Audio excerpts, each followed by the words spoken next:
Do a quick introduction of myself, and I'll let you guys also introduce yourself and your role within the Supermarket Art Fair, and then I'll ask a couple of questions and feel free to kind of get at them in whatever way you find fit. So my name is Rouzbeh. I'm an artist. I'm based between different places. Right now I'm sitting in Toronto, but before that I was in Tehran and Tbilisi doing my projects. My relationship to Paadmaan is that Fuad is a good friend of mine, and I did a residency with them a few months ago. So I'm really interested in their vision and sort of their approach to running an independent art space that sometimes is not even in space in Tehran, and it's kind of a nomadic sort of approach to having this artist-run center. So I'm gonna let you guys also introduce yourself, and we'll get into the questions. So Alice, do you want to start off? Yes. Thank you, first of all, that you're doing the interview with us. I think it was a very nice idea from Fuad and from you to do that. But either way, my name is Alice Máselníková, and I'm a Czech artist and curator now based in Stockholm. Here I work as one of the 3 creative directors of SuperMarket, Stockholm Independent Art Fair, alongside some other projects that I do. I'm a founder and curator of a small artist-run initiative called Flat Octopus. And together with Andreas, my colleague, who will speak soon, we are also coordinating a network of artist-run spaces called AIM Network. Amazing, thank you. So Pontus, would you like to continue on that? Sure. My name is Pontus Raud. I'm an artist, and I also was together building up an artist-run initiative in Stockholm called Studio 44. And I'm also a member now today in another artist initiative called KKV. It's a workshop or like a working place for artists to create large projects. It has this equipment that you can manage to do large projects, and also a consultant for the Stockholm County, and one of the 3 directors of creative directors of SuperMarket. Great. Thank you so much. And Andreas? Yeah, my name is Andreas Ribbung, and I'm also an artist and also co-founder of SuperMarket, creative director, together with the other 2.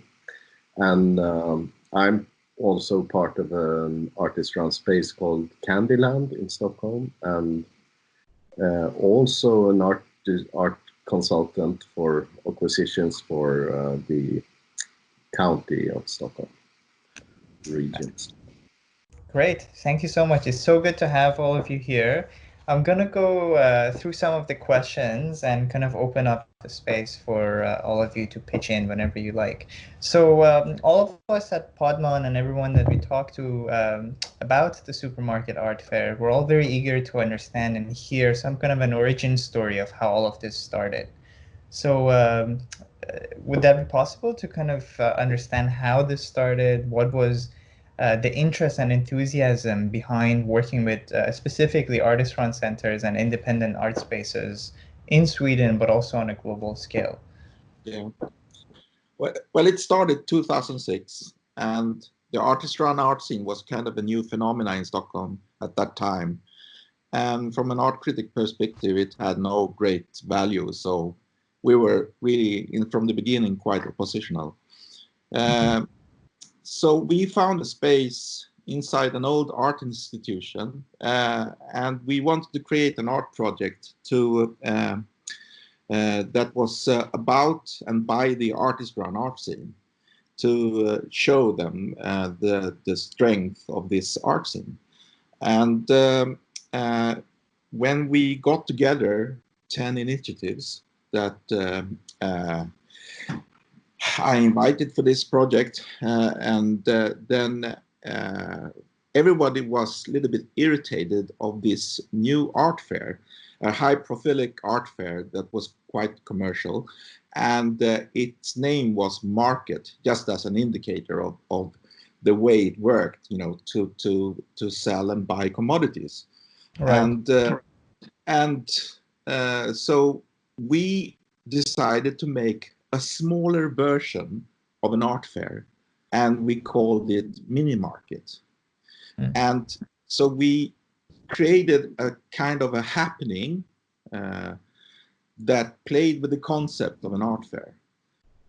With this small venue, we made 10 booths, and we made this crazy program around it, constantly open it. I was like the general that was opening the art fair every 20 minutes. And it was a fun, vivid and chaotic experience. And we had a lot of audience, and the media loves a slacker. So this success made us to, let's make a real attempt, a real art fair for artist-run galleries next year. And then we created this real art fair in 2007 and called it SuperMarket because it was larger. Right. And then we rapidly increased numbers of exhibitors every year. In 2009, we were 55 galleries participating in SuperMarket, and that made us be the largest art fair in Sweden. And in 2012, I guess we were like over 90 galleries, and we took place in Kulturhuset, who is like a big Pompidou in the center of Stockholm. Wow. So today we are, we've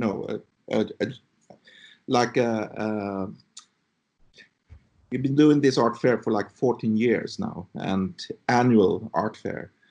And so it's kind of horrible that it's just ended up to be a cancellation, but it's understandable because the rest of the world is also canceling all their projects. So yeah.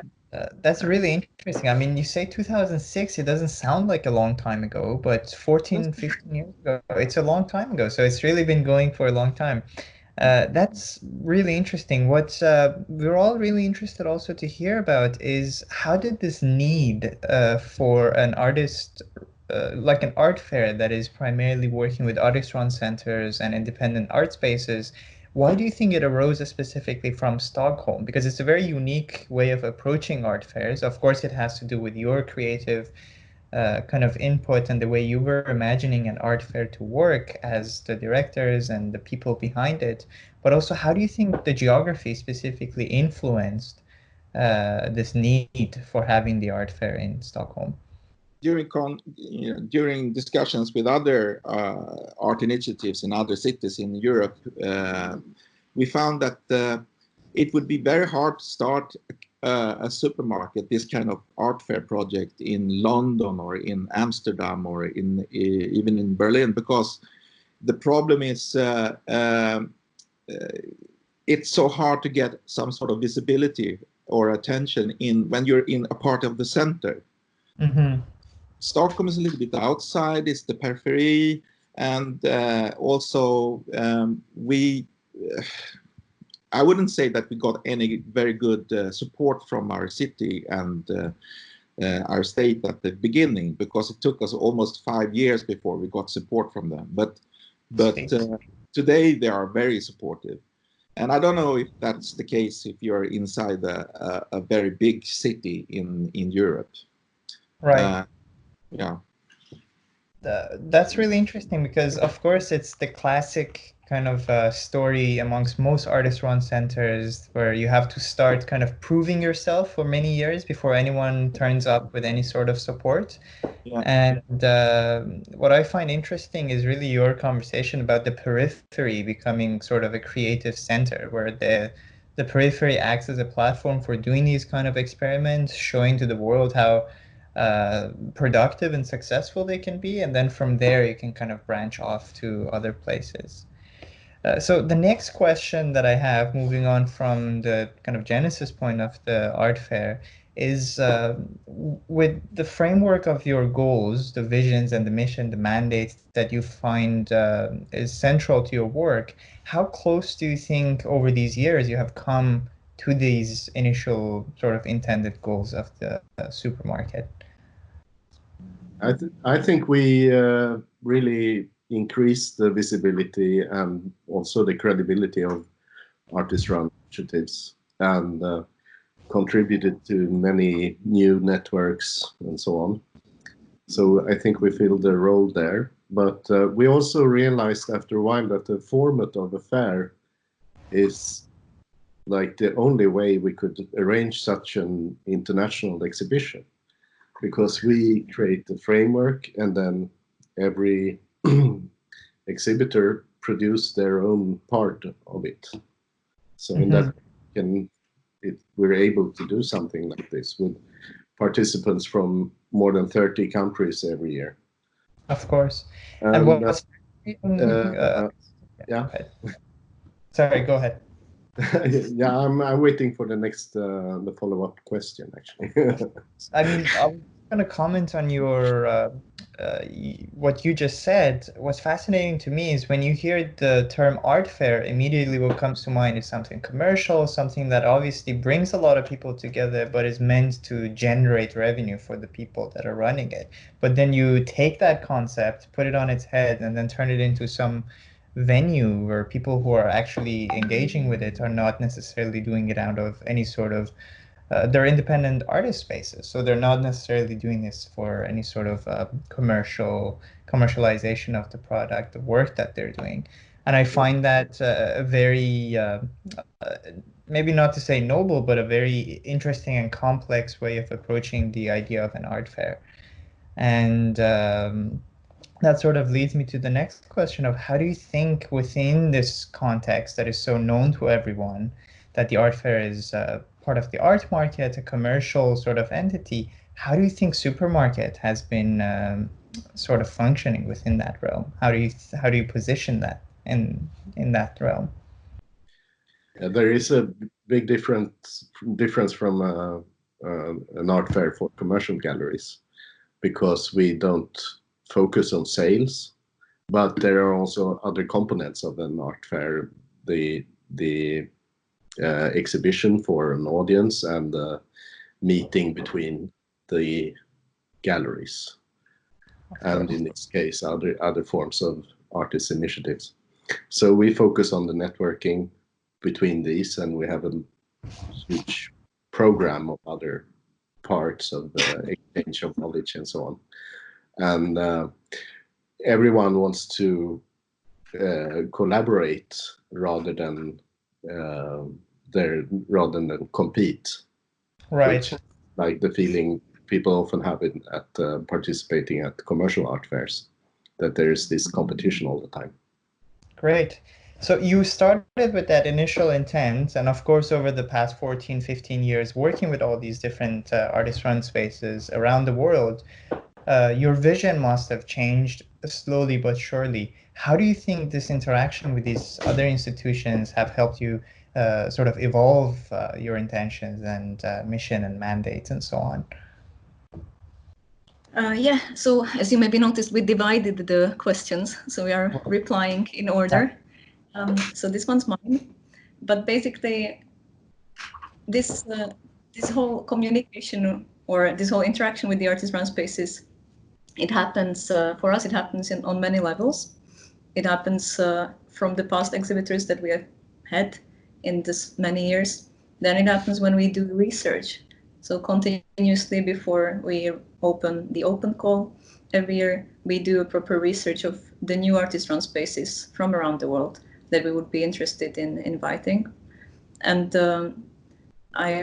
for me personally, this is one of the most exciting things, that you get to see all this diversity and all these different methodologies and approaches from different backgrounds and different contexts.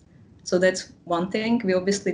This obviously influences how we see the artist-run world and how we sort of navigate the art fair, because we want to be very open and include as many different spaces as possible.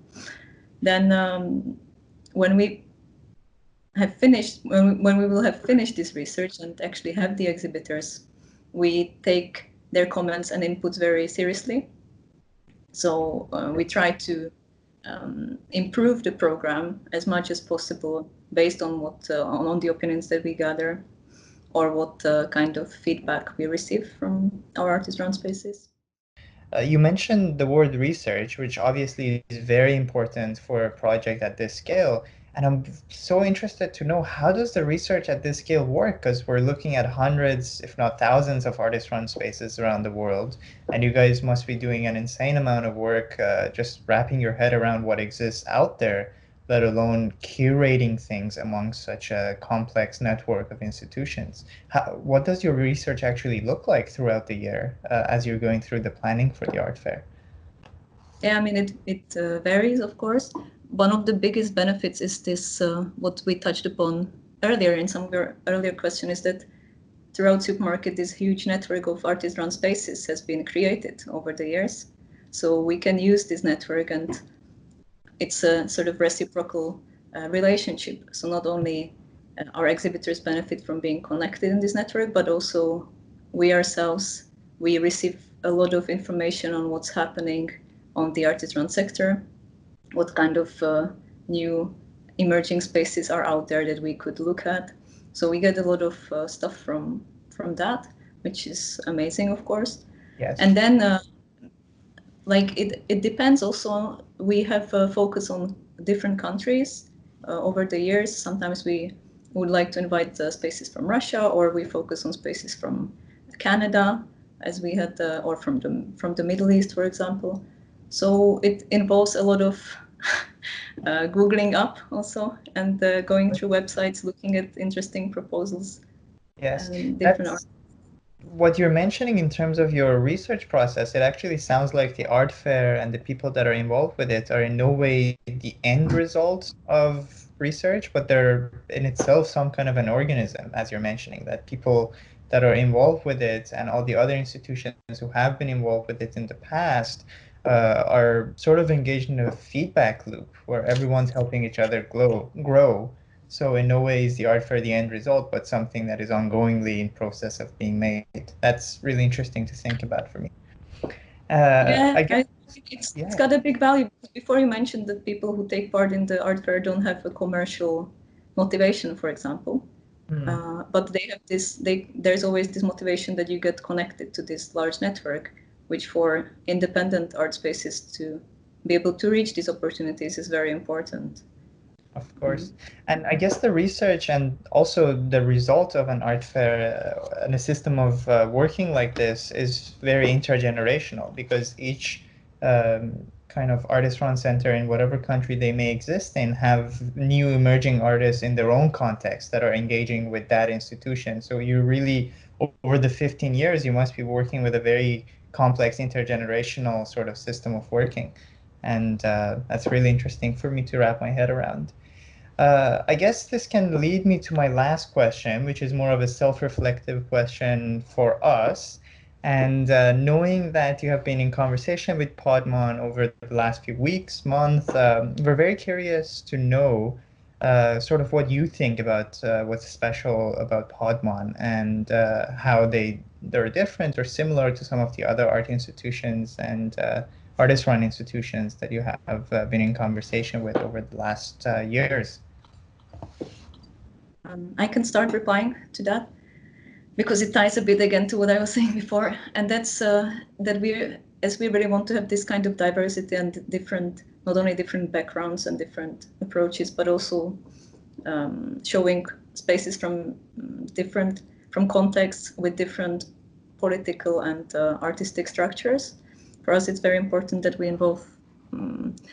We all realize, I think, that everyone works in different conditions, and some countries we can't even imagine how these spaces have to operate. You know, for example, if there might be very little funding in some countries, or some sort of limitations in terms of freedom of speech or censorship.